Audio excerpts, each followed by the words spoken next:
বন্ধুরা আবার চলে আসলাম। এই দেখো গোপালের ভোগ দেওয়া হয়ে গেছে। আগে গুরুদেবকে দিয়ে দেখালাম। এই দেখো, আমি কিন্তু কিছুই করতে পারি না, তোমাদের আগেই বলেছি আমি উপোস থাকতে পারি না। সব আমার ছেলে বউই করে, বাজার ঘাটও করে। তোমার দাদাভাই বাজার করলে পছন্দ হয় না, নিজেই করে।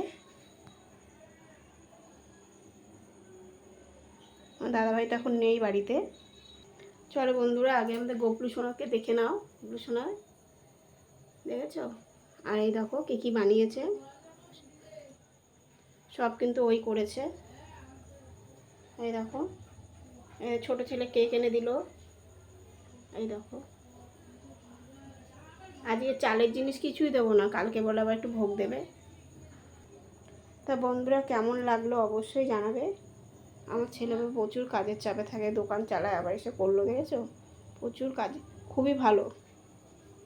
তা তোমরা কমেন্ট বক্সে অবশ্যই জানাবে কেমন লাগলো।